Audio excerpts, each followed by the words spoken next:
나는 황태자, 놀부 마누라올시다. 이송현 글, 이갑규 그림. 흥부전 원래 이야기는 이래. 옛날 옛적에 흥부 놀부 형제가 살았어.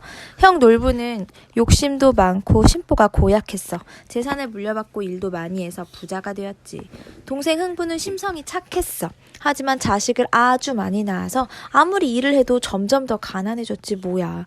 흥부는 놀부에게 도와달라고 했어. 하지만 놀부는 단숨에 거절했고 흥부는 놀부 마누라에게 밥주걱으로 뺨만 맞았어. 어느 날 흥부네 집에 제비가 날아와서 둥지를 틀었지. 흥부는 새끼를 낳고 키우는 제비를 잘 돌봐주었지. 그런데 구렁이가 나타나서 제비 둥지를 공격하는 거야. 그 바람에 땅으로 떨어진 제비 새끼 다리가 부러졌어. 흥부는 다친 제비 다리에 붕대를 감아주었지. 감아서 고쳐주었지. 봄이 되었어. 다리가 부러졌던 제비가 입에 박씨를 하나 물고 돌아왔어. 흥부는 박씨를 심고 정성껏 키웠지. 커다란 박이 주렁주렁 열렸어. 흥분의 가족이 모두 모여 박을 탔어. 슬근슬근 톱질하세. 너도 나도 톱질하세. 그런데 이게 다 무슨 일이야? 박 속에서 온갖 보물이 쏟아져 나왔어. 그 소식을 들은 놀부가 달려와 자초지종을 들었어. 욕심이 난 놀부는 집에 돌아가자마자 처마 밑에 멀쩡히 잘 있는 제비 새끼를 꺼내다가 다리를 뚝 부러뜨리고 다시 붕대를 감아주었지. 차차 시간이 흘러 다음 봄에 제비가 박씨를 물고 놀부네 집으로 돌아왔어. 놀부는 신이 나서 씨를 심고 키웠지. 아니나 달라 커다란 박이 주렁주렁 열렸어. 놀부네가 모두 모여 박을 탔지. 박 속에서는 보물 대신 별의별 사람들이 다 나왔어. 그러더니 돈을 빼앗고 땅 문서까지 가져갔지. 놀부는 그렇게 빈털터리가 되고 말았어. 우리가 모르는 놀부 마누라 이야기가 시작되는 거야 이제. 그런데 말이야, 놀부가 흥부에게 매몰차게 굴 수밖에 없는 사정이 있었다면? 흥부 뺨을 때린 놀부 마누라에게 말 못할 사정이 있었던 건 아닐까? 그러고 보니 놀부 마누라의 이름이 뭐였더라? 형수. 내가 누구냐? 어허, 내 놈은 누군데 내 집 앞에 서성이느냐? 놀부가 대문 앞에서 기웃대는 비렁뱅이를 향해 소리쳤어. 그러고는 비렁뱅이를 요리조리 살피더니 한다는 말이 글쎄, 대문 밖으로 새어나간 우리 집 소고기국 냄새를 맡았겠군. 안 되겠다. 국값 당장 내놓으시게. 이게 무슨 말도 안 되는 소린지. 하지만 놀부는 거지라고 해서 사정을 봐주는 사람이 아니었어. 놀부가 하인들을 시켜 혼찌검을 내려는 찰나 놀부 마누라가 말렸지. 놀부 마누라는 비렁뱅이의 행색을 살피더니 고개를 끄덕이는 것이었어. 자네, 무위도식하였으니 그냥 보낼 수는 없고, 아, 영감, 저자에게 일을 시켜 소고기 국밥을 치르도록 합시다. 옳거니 좋은 생각이요, 부인. 내가 왜 그 생각을 못했을까? 세상에 공짜밥은 없으니 당연히 밥값은 해야지암. 때리는 시어머니보다 말리는 시누이가 더 밉다고 놀부 마누라가 딱 그 짝이었어. 별아, 저 사람에게 뒷마당에 있는 장작을 다 패워놓도록 해라. 놀부 마누라가 어린 종 별이를 불렀어. 네, 마님. 괴상한 벌칙이었지만 별이는 놀부 마누라의 깊은 뜻을 알 수 있었어. 10살 남짓한 별이도 놀부네 집에 처음 왔을 때 놀부 마누라가 이상했거든. 놀부 주인님이야. 원래 욕심 많고 남과 나누는 것에 인색한 사람이었어. 놀부 마누라도 놀부와 매한가지인 듯한데 가만히 생각해보면 남을 돕는 것 같은 일을 잔뜩 하거든. 별이 역시도 도중이나 다름없었지만 지금은 놀부네 집에서 가족처럼 지내고 있지. 놀부네 집에 처음 발을 들여놓았을 때가 떠올랐어. 그날은 별이에게 결코 잊지 못할 날이었지. 하나밖에 없는 아비가 노름빚으로 별이를 무태 팔아버렸어. 어린 별이는 사람을 사고팔 수 있다는 사실에 놀랐고 아비가 딸을 팔 수 있다는 사실에 충격을 받았지. 세상에 별이가 믿고 의지할 사람은 아무도 없었어. 별이에게 가족은 아버지뿐이었거든. 어딘지도 모르고 팔려간 곳에서 별이는 동트기 전부터 일어나 해가 지는 밤까지 하늘 한번 올려다보지 못하고 온갖 허드렛일을 해야 했어. 일손이 굼뜨면 주인은 밥을 굶겼고 실수라도 하면 매를 들었지. 하지만 가장 힘든 것은 그 누구에게도 사랑받지 못하는 아이라는 사실이었어. 하루 이틀 그래도 버텼지만 배 곪는 일은 다반사고 매질은 더욱 심해졌지. 이대로 있다가는 딱 죽겠다 싶은 거야. 그래서 별이는 별도 달도 뜨지 않은 캄캄한 밤에 도망쳐 나왔어. 앞만 보고 어둠 속을 달렸지. 들짐승의 울부짖음도 기이한 산새 울음도 칠흑 같은 어둠도 별이의 다른 박질을 멈추게 할 순 없었어. 그런 별이의 발길을 붙잡은 것은 따뜻한 불빛이 새어나오는 집이었어. 바로 놀분의 집이었지. 지나는 길손을 환영하기라도 하듯 대문 앞에 따뜻한 빛을 내뿜는 등을 걸어놓은 집이었어. 흘린 듯 별이는 그 집으로 걸어갔어. 신발은 다 해졌고 발은 퉁퉁 부었지. 더는 달릴 수 없을 만큼 지친 별이는 담장 너머를 기웃거렸어. 하지만 작은 키로는 안을 훔쳐볼 수 없었지. 너무 배고파. 어쩌지? 별이는 열리지 않은 대문을 하염없이 쳐다보다 결심을 했어. 이대로 포기할 순 없지. 몸을 숙이고 담장을 따라 한 발 한 발 걸었어. 담벼락 모퉁이 수풀이 우거진 곳에 작은 구멍이 나있지 뭐야. 별이는 제 작은 몸을 한껏 웅크려 구멍에 기어 들어갔어. 어디서 나타났는지 작은 강아지가 별이의 엉덩이를 보고 지저댔어. 빨리 들어가라는 듯이. 이 구멍은 내가 다니는 길이야! 라고 소리치는 듯이 말이야. 이게 무슨 냄새지? 작은 구멍에서 나오자마자 별이는 옷에 묻은 흙먼지를 털기도 전에 고소한 냄새가 나는 곳으로 걸음을 옮겼어. 간밤 잔치라도 있었는지 음식 냄새가 가득했어. 다행히 곳간 문은 잠겨있지 않았지. 최대한 소리를 내지 않으려고 별이는 숨조차 꾹 참았어. 하지만 난생 처음 하는 도둑질에 심장이 쿵덕대는 소리는 저 멀리 산 넘고 강을 건너 별이가 도망쳐온 곳까지 울려 퍼질 것 같았어. 고된 일로 불어터진 두 손을 심장에다 갖다 대고 꾹 눌렀지. 별이는 광주리에 가득 찬 음식을 먹기 시작했어. 딱 하나만 먹어야지 했던 마음은 온데간데 없고 별이는 허겁지겁 먹어치웠어. 호박전을 하나 입에 넣고 육전을 꼭꼭 씹어 삼키고 배추전과 달달한 약과를 두 손 가득 움켜쥐었지. 그러다가 목이 콱 막혀 두리번거리며 마실 것을 찾았어. 과일을 올려놓은 쟁반 근처에서 수정과를 담아놓은 항아리를 발견했지. 항아리에 손을 뻗으려는 찰나 곶감문이 활짝 열렸어. 그리고 집채만한 그림자가 작은 별이를 덮쳤지. 에그머니나! 입에 물고 있던 배추전이 바닥에 떨어졌어. 덩달아 별이도 엉덩방아를 찢고 말았지. 커다란 그림자의 주인공은 바로 이 집의 안주인 놀부 마누라였어. 마을 최고의 부자 놀부의 조강지처 놀부 마누라는 생김새부터 특별했어. 커다란 손과 발, 큰 키, 다부져 보이는 덩치에 활짝 편 어깨. 무엇보다도 별이의 눈길을 사로잡은 건 반짝이는 까만 눈동자였지. 커다란 눈망울에 세상의 별을 모두 쓸어 담은 것처럼 놀부 마누라의 눈동자는 유난히 빛났어. 넌 누구니? 누구길래 내 집 곳간에서 일하고 있니? 저는... 별이는 스스로 음식 도둑이라고 말할 수가 없었어. 관아로 끌려갈 테고 일하던 곳에서 도망친 곳이 밝혀지면 더 큰 벌을 받겠지? 그렇게 되면 무서운 감옥에서 평생 살아야 할지도 몰라. 끔찍한 상상 탓에 별이는 그만 울고 말았어. 호된 매질과 함께 곳간에서 끌려나갈 줄 알았는데 놀부 마누라가 한 말은 뜻밖이었어. 아가, 왜 우니? 난 내 이름이 궁금했을 뿐인데. 나는 이 집 안주인 황태자란다. 갈 곳은 있니? 아니요, 갈 곳도 없고 가족도 없어요. 별이의 말에 놀부 마누라는 아무런 감정도 비치지 않은 까만 눈동자로 별이를 한참 바라보았어. 그러더니 알쏭달쏭한 말을 건넸지. 어쩐다. 네가 훔쳐먹은 음식들은 두 번 다시 만들 수 없는 귀한 것들인데 네가 돈으로 음식값을 치를 수 있겠니? 별이는 눈물이 왈칵 쏟아졌어. 이제 관아로 끌려가 옥살이를 하겠구나 싶었지. 하지만 방법이 없는 건 아니다. 방법이요? 그게 뭔데요? 옥살이만 안 한다면, 용서만 해주신다면 무슨 일이든 다 할게요, 마님.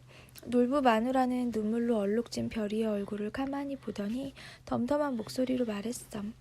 평생 우리 집에 살면서 집안일을 돕는다면 용서해 주마. 일이 쉽진 않겠지만 밥값을 하니까 밥도 먹여주고 일이 고되니까 따뜻한 이부자리에서 잠도 잘 자야겠지? 그래야 내가 힘든 일들을 네게 시킬 수 있을 테니까. 어때? 하겠니? 별이는 밥과 따뜻한 잠자리가 생겼다는 생각에 그만 웃음이 나왔어. 얼굴에 눈물 자국이 다 마르지도 않았는데 말이야. 그리고 어리둥절하기도 했지. 놀부 마누라가 한 말은 어쩐지 별이 자신을 평생 돌봐주겠다는 뜻으로 들렸거든. 네 마님, 저 평생 여기서 열심히 일할게요. 뭐든 잘할 수 있어요. 처음 놀부네 집에 왔을 때가 떠올라 별이는 자신도 모르게 피식피식 웃었나 봐. 비렁뱅이가 별이를 보고 물었지. 장작을 얼마나 패야 풀려날 수 있으려나. 설마 날 관아에 끌고 가지는 않겠지? 난 아무것도 훔쳐먹지 않았다고. 그저 냄새만 맡았을 뿐인데. 네, 알아요. 이 장작을 패고 나면 맛난 밥을 먹을 수 있을 거예요. 우리 마님은 공짜로 일을 시키는 법이 없거든요. 별이의 말에 비렁뱅이는 고개를 갸웃거렸어. 비렁뱅이에게 세상은 딱 두 종류의 사람뿐이었거든. 동냥을 하면 밥을 주는 사람과 욕설을 하며 내쫓는 사람. 그런데 놀부네는 알 수 없는 집이었어. 아무튼 지금은 뾰족한 방법이 없으니 시키는 대로 할 수밖에. 장작 패기를 거의 마무리할 때쯤 놀부 마누라가 비렁뱅이를 불렀어. 그만하면 되었으니 이리로 오시게. 비렁뱅이는 두 눈이 번쩍 뜨였어. 놀부 마누라가 뒷마당 평상 위에 산의 진미라 불릴 만한 음식들을 차려놓았지 뭔가. 상다리가 부러질 만큼은 아니더라도 거지 동양 생활 평생 이런 호사스러운 밥상은 처음이었지. 제가 이 밥상을 다 받아도 됩니까, 마님? 당연하지. 저 장작을 다 패놓은 이가 자네 아니던가. 이 밥상은 일한 대가일세. 자네가 자네 힘으로 번 밥상이야. 그러니 맛있게 들면 되네. 비렁뱅이는 그제야 별이가 말한 뜻을 이해했지. 우리 마님은 아무것도 공짜로 주지 않아요. 하지만 누구나 일할 기회를 주시거든요. 물론 그 방법이 이상하게 느껴질 때도 있지만요. 비렁뱅이는 허겁지겁 밥을 먹었어. 보통 동양밥을 먹을 때면 먹다 남은 밥을 지저분한 바가지에 얻어먹기가 일수인데 놀부 마누라는 밥상 위 번듯한 그릇에 음식을 담아주었지. 비렁뱅이는 그 마음 씀씀이의 눈시울이 뜨거워졌어.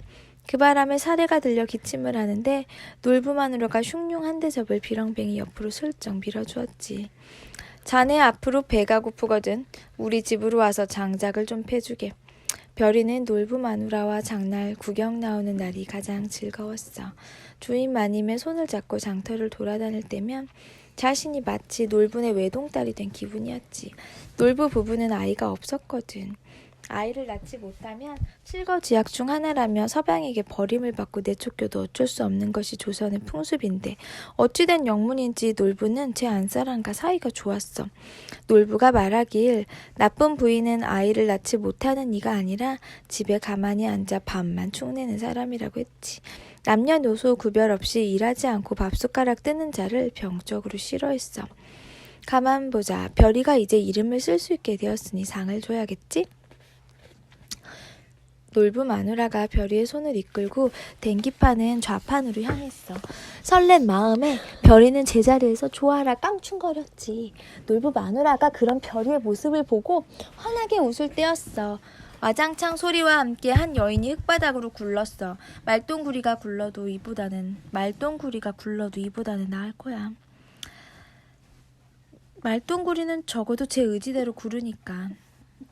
그런데 이 여인은 보아하니 저 스스로 구른 것이 아니라 남편이라는 작자가 떨담인 것이야. 이보시오. 이 여인이 무슨 잘못을 했다고 이리 험이 대하는 것이오. 장터에 그 누구도 남의 집 일이라는 듯 나서지 않았지. 떼구르르 구른 여인의 정강이가 까져 핏물이 맺혀도 말이야. 그런데 딱 한 명 서슬퍼런 목소리로 사내를 향해 호통치는 사람이 있었으니 바로 놀부 마누라 황태자였어. 장터한 사람들의 시선이 황태자와 아내에게 손을 댄 사내에게 향했지.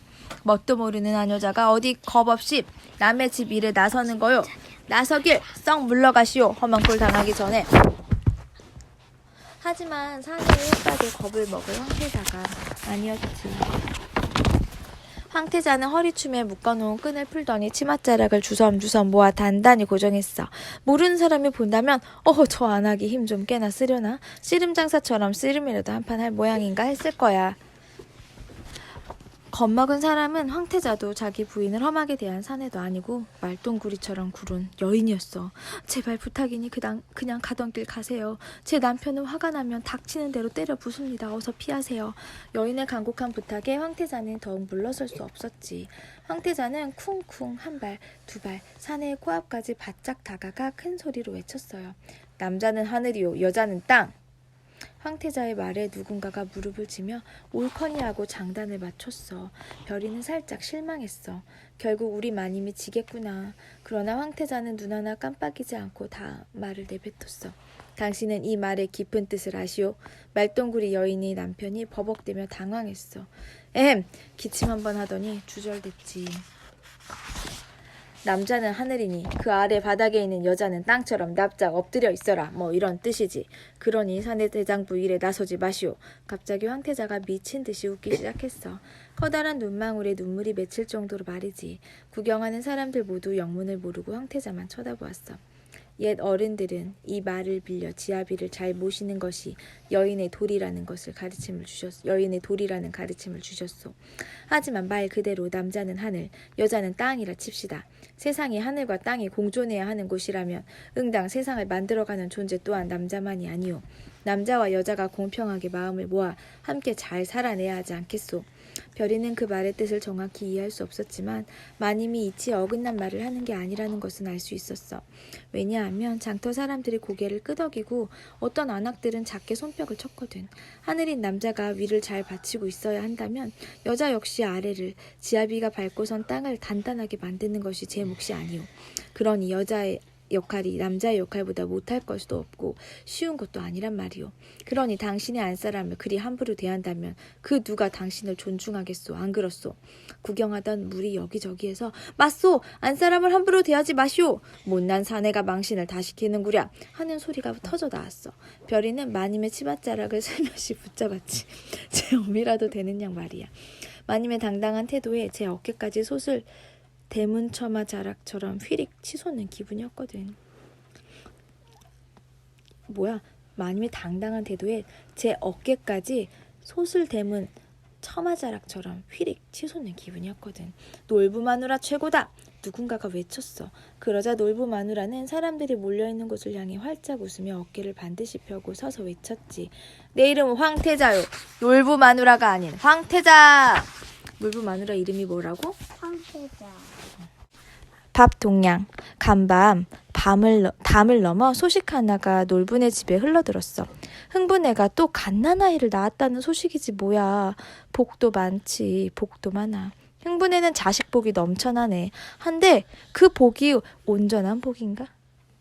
갓난쟁이가 태어났으니 입이 하나 더 늘었네. 흥부서방님과 동서 걱정이 이만저만이 아니겠소. 놀부 마누라는 흥부네 11명의 아이들 끼니가 걱정되었지. 놀부는 제 동생 소식에도 콧방귀 하나 뀌지 않았어. 왜인가 하니 연흥부로 말하자면 조선 땅에 이토록 순하고 착해 빠진 자가 또 어디 있을꼬. 허나 심약하고 우유부단한 구석은 물론이요. 어릴 때부터 든든한 형님만 믿으며 이태껏 형님, 놀부 형님, 나 좀 보소. 형님, 내 배가 등짝에 붙었소. 쌀 좀 주시오. 형님, 등짝이 시리오. 구멍난 옷 깊게 옷감 좀 주시오. 기타 등등 제 집 대소사에도 가장 노릇을 하기는커녕 입만 열면 놀부 형님 하고 발만 떼면 놀부네 집으로 쪼르르르 달려오는 것밖에 할 줄 아는 것이 없었지. 12번째 아이를 낳은 흥부의 철을 위해 미역을 준비하러 방을 나서려는 제 마누라의 치맛자락을 놀부가 덥석 잡아챘어. 안 봐도 뻔했지. 그 바람에 놀부 마누라는 엉덩방아를 찍고 말았지. 에구머니, 이게 무슨 망측한 짓이오. 여보 마누라, 설령 흥분의 식솔들 끼니 챙기러 나가는 거면 행여 꿈도 꾸지 마시오. 놀부가 단호한 목소리로 말했어. 평소에도 만난 음식 앞에 동생 없고 좋은 옷 앞에 동생 없고 재물 앞에 동생이 다 뭐냐고 묻는 놀부였거든. 하지만 영감, 흥부는 당신 아우가 아닙니까? 어려울 때 돕는 것이 형제의 우애가 아니던가요? 놀부 마누라의 말에 놀부의 숯검댕이 같은 눈썹이 일렁거렸어. 하늘로 땅으로 솟구쳤다가 떨어지는 너울이 곧 놀부네 집에 불어닥칠 일을 암시하는 모양이야. 호랑이도 제 말하면 온다더니 놀부의 눈썹이 잔잔해지기도 전에 놀부네 대문을 쾅쾅 두드리는 소리가 안방까지 밀려들었어. 형님, 놀부 형님, 이 아우가 가련하지도 않소. 좀 도와주시오. 늘 듣던 익숙한 목소리. 항상 같은 내용의 놀부는 단전 아래서부터 올라오는 부하를 참지 못하고 끙 하고 자리를 박차고 말았어. 신발을 신지도 않고 버선발로 한달음에 마당으로 달려나갔지. 내 이놈 흥부야. 내가 뭐랬냐. 부모님 살아계실 때 제 앞가림 하도록 살림 기반을 마련하라 이르지 않았느냐. 이제 와서 어디다 대고 손을 내미는 게야. 놀부는 숨도 쉬지 않고 흥부의 얼굴에 침이 튀도록 답답한 제 속을 드러냈어. 하지만 흥부는 남의 일인 양 놀부 앞에 떡하니 서서 눈만 껌뻑껌뻑 평안한 얼굴로 구수한 냄새가 흘러나오는 부엌 쪽만 힐끔거리고 있는 거야. 그런 동생 흥부가 얄미워 놀부는 큰 소리로 외쳤지. 돌쇠야, 가서 부엌문을 꼭꼭 닫아라. 고소한 쌀밥 냄새, 짭조름한 굴비 냄새, 시원한 배춧국 냄새 하나 부엌 문지방을 넘지 못하게 단단히 문을 걸어 잠그거라. 알겠느냐? 이런 일이 한두 번 아니라는 듯 쌀이비로 착실하게 마당을 쓸던 돌쇠가 얼른 부엌으로 달려가 문을 굳게 닫았어. 졸지에 부엌에서 아침상을 준비하던 별이와 놀부 마누라는 어둑한 부엌에서 허둥허둥 놀부 마누라는 부엌문에 귀를 대고 밖을 살폈어. 아이고 형님 너무하십니다. 한 집안의 가장이 제 식구 먹이겠다고 형님께 손 좀 벌렸기로써니 이렇게 야멸차게 내치십니까? 이리 빈둥 저리 빈둥 빈둥대기는 최고면서 제 입에 밥 넣을 때면 처자식 핑계를 대는 흥부가 놀부 마누라 역시 한심하기는 마찬가지였어. 밭을 갈아 씨를 심고 잘 가꿔 먹고 살래도 이른 새벽 강에 나가 고기를 잡으래도 과수원에 과일나무를 잘 가꿔 장에다 내다 팔래도 이른 아침에 늦은 밤 짬이 나는 시간에 볏짚 꼬아 바구니 짜고 집신을 만들어 팔래도 이것도 저것도 전부 시큰둥하니 그저 봄이면 꽃구경 여름이면 시원한 나무 그늘에서 한숨 자고 가을이면 추수철에 놀부 형님 집으로 식구들 줄줄이 데리고 무의도식 겨울이면 가장 어린 자식 앞세워 놀부네 집에서 얻어온 가래떡을 따뜻한 아랫목에 누워 씹는 재미가 쏠쏠하니 땀 흘려 일하는 재미가 무엇이며 흙먼지 뒤집어 쓰는 노동이 웬 말인가. 아무래도 흥부 서방님 이번 기회에 게으름병을 단단히 고쳐야 쓰겄다. 작심한 놀부 마누라가 부엌문을 발로 차 활짝 열고 마당으로 나서는데 그 기세가 하도 위풍당당하여 호통치던 놀부도 깜짝 구걸하던 흥부도 깜짝 부엌에서 그릇을 닦던 별이도 깜짝 대문 앞 누렁이도 활활 황태자가 성큼성큼 걸어서 흥부 앞에 섰어. 비쩍 마른 흥부 그림자 위로 고목 같은 황태자의 그림자가 드리워졌지. 심호흡을 크게 한 놀부 마누라가 팔을 허공으로 치켜들었어. 그 손에 들린 무시무시한 마른 미역이 마치 관훈장의 청룡 언월도로 보일 정도였어. 겁에 질려 뒷걸음질하는 흥부의 가슴팍에 놀부 마누라는 커다란 마른 미역 꾸러미를 안겨주었어. 어서 썩 집으로 돌아가시오 서방님. 자식 12배 골리지 말고 어엿한 아비로 좀 사시오. 눈치 없는 흥부는 놀부 마누라가 제 아내 생각해서 국 끓여 먹을 미역을 선물한 줄도 모르고 뻣뻣한 땔감을 준 것은 아닌지 투덜대며 대문 밖으로 쫓겨났어. 놀부는 동생 흥부가 뻔질나게 제 집 대문을 넘나드는 바람에 대문 문턱이 닳아서 아까워 죽겠다고 야단이었지. 흙길을 따라 걷다 개울을 건너 산기슭에 자리 잡은 초라한 단칸 초가집에 당도한 흥부는 놀부네 집에서 굽신대며 구걸한 흔적을 싹 지웠어. 구부정한 허리를 곧게 펴고 고개는 뒤로 휙 꺾어 치켜들고 배에 딱 힘을 주고 입을 크게 벌렸지. 이리 오너라. 애비가 왔다. 대문이라고는 보잘것없고 가늘디 가는 쌀이문 앞에 흥부가 큰 소리로 외쳤어. 소리와 함께 하나밖에 없는 구멍 숭숭 뚫린 방문이 열리고 하나 둘 셋 넷 다섯 여섯 일곱 여덟 아홉 열 열하나 열둘 열셋 흥분의 자식들이 주르르 밖으로 튀어나왔어. 첫째 이름은 무엇이냐? 연씨 집안의 장녀 연희. 둘째 이름은 무엇이냐? 장남 연홍이. 셋째 이름은 차남 연균이. 넷째 이름은 무엇이냐? 사남 연준이. 다섯째 이름은 무엇이냐? 차녀 아무튼 흥부가 연시니까 애들은 연머시기라지. 아버지 배고파요. 따뜻한 쌀밥이 먹고 싶어요. 아버지 나는 고깃국이 좋아요. 고기 기다리던 고기 있어요. 흥부는 둘러싸고 아우성치는 고만고만한 자식들에게 흥부는 버럭 소리를 질렀어. 이놈들, 애비한테 쌀을 맡겨놨니? 고기를 맡겨놨니? 제 먹을 복은 스스로 지니고 태어났어야지. 에헴.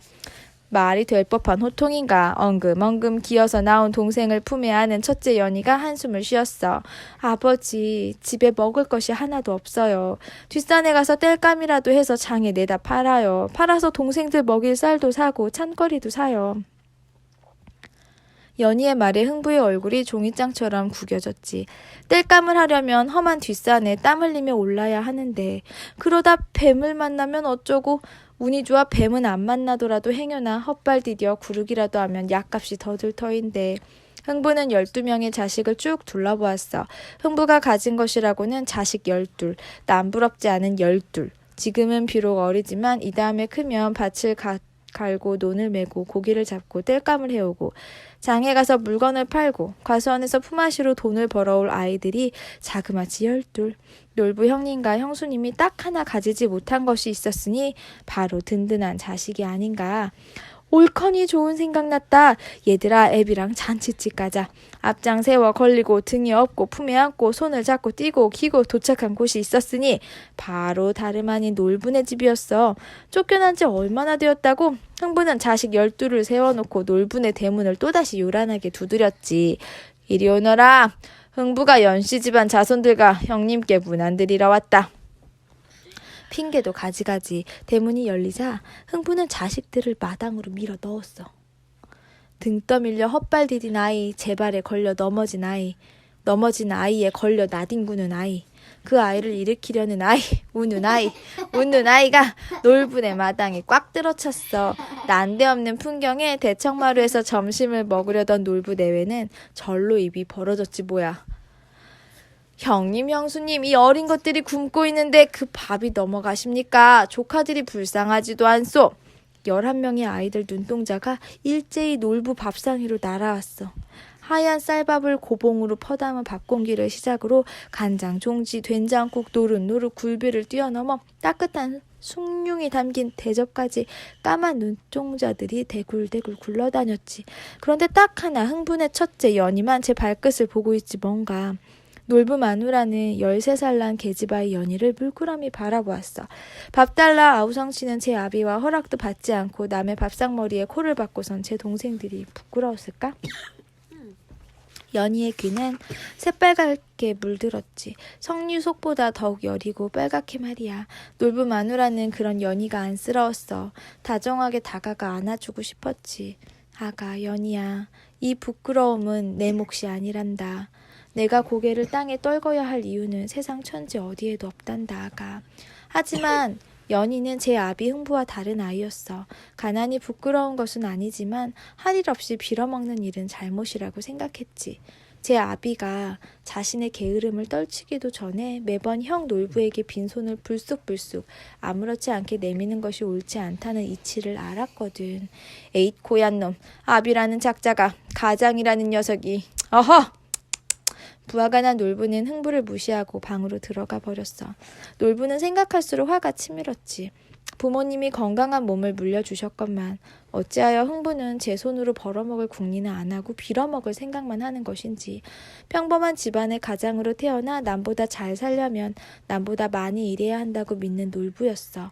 그래서 티끌모아 태산을 가슴속에 새겨놓고 이날 이때껏 아끼고 아끼며 새벽동이 트기 전부터 땅거미가 깔릴 때까지 쉬지 않고 일을 했지. 하루를 열흘같이 여기고 움직였으며 자식 없는 까닭에 스스로 편안한 노후를 보낼 수 있게 재물은 가능한 많이 모아야 한다고 가슴 안에 새기고 또 새긴 놀부였거든. 그러니 피 같은 재산을 동생 흥부에게 나눠줄 리 없었지. 별아, 부엌에 들어가서 수저 좀 몽땅 가져오너라. 놀부 마누라는 별이에게 말했어. 큰어머니의 말에 굶주린 아이들이 상 앞에 모여들었지. 아이들이 무슨 죄일까 하면서도 놀부 마누라는 제 자식 입에 밥술 하나 넣어주지 못하는 시동생 흥부가 측은하다 못해 이제는 지겹기까지 했어. 안 되겠다. 내가 오늘 이대로 밥이나 주고 끝내면 이 아이들은 앞으로 어찌 산단 말인가. 단순히 흥부를 미워하기에 앞서 놀부 마누라는 흥분의 식구가 걱정되기 시작했어. 특히 조카 연희의 표정이 심상치 않았어. 붉은 뺨과 귀는 둘째치고 이제 꽉 쥔 두 주먹을 바들바들 떨고 있었거든. 동생들이 해맑게 줄인 배를 채우는 동안에도 연희는 대청마루 밥상 근처로는 얼씬도 하지 않았지. 놀부 마누라가 연희야 하고 다정히 불렀지만 아무 대답 없이 작은 몸짓으로 고개를 가로저을 뿐 연희는 제가 선 자리에서 꼼짝 않고 있었지. 슬금슬금 밥상 앞으로 온 흥부는 숟가락질하는 자식들을 흐뭇한 시선으로 보며 큰 소리를 치지 뭐야. 얘들아 꼭꼭 씹어 먹어라. 아비가 좋은 형님을 둬서 너희가 오늘 이렇게 맛난 쌀밥을 먹는 게다. 알겠느냐? 이게 다 무슨 소리람. 한술 더 떠 흥부는 밥상에 굴비 그릇을 제 앞으로 바싹 가져다 놓고 한 소리 더 했어. 없으면 내 형님께 이렇게 부탁하면 될 것을. 오늘따라 갈비가 입에 쫙쫙 달라붙는구나. 형수님 여기 갈비찜 한 그릇 더 주시오. 그 순간 놀부 마누라는 더 참을 수가 없었지. 연희의 까만 눈망울에 눈물이 어리는 것을 보고 말았거든. 더 드시고 싶거든 빈 그릇을 들고 날 따라오시오. 따라가고 말고요. 갈비찜만 배불리 먹을 수 있다면 내가 지옥 끝까지라도 따라갑지요. 놀부 마누라는 흥부가 꼴도 보기 싫었지만 몰고 온 자식들 앞에서 제 아비 망신을 줄 수 없으니 스스로 화를 억누르는 수밖에. 아무것도 모르는 흥부는 그릇에 남은 갈비찜 국물을 혀로 핥으며 발걸음을 옮겼지. 부엌으로 두 발을 들여놓는 순간 놀부 마누라는 정강석과 같이 한다름에 달려가 무쇠솥에 얹어놓은 커다란 나무 주먹을 손에 들었지. 그리고 단숨에 흥부를 향해 달려들었어. 아이쿠야 형수님 이게 다 무슨 일이랍니까? 철썩! 밥주걱으로 흥부의 오른쪽 뺨을 때렸지. 철썩! 밥주걱으로 흥부의 왼쪽 뺨도 때렸어. 철썩! 밥주걱으로 흥부의 이마를 쳤고 철썩! 밥주걱으로 흥부의 등짝도 후려쳤어. 흥부의 비명이 부엌문 틈새로 흘러나갔지. 밥을 먹던 아이들은 숟가락질을 멈춘 채 부엌을 향해 고개를 돌렸어. 덜어는 아버지 괜찮아요? 묻기도 했지만 대부분의 아이들은 그저 제 밥그릇에 쌀알이 사라지는 게 아쉬울 뿐이었어.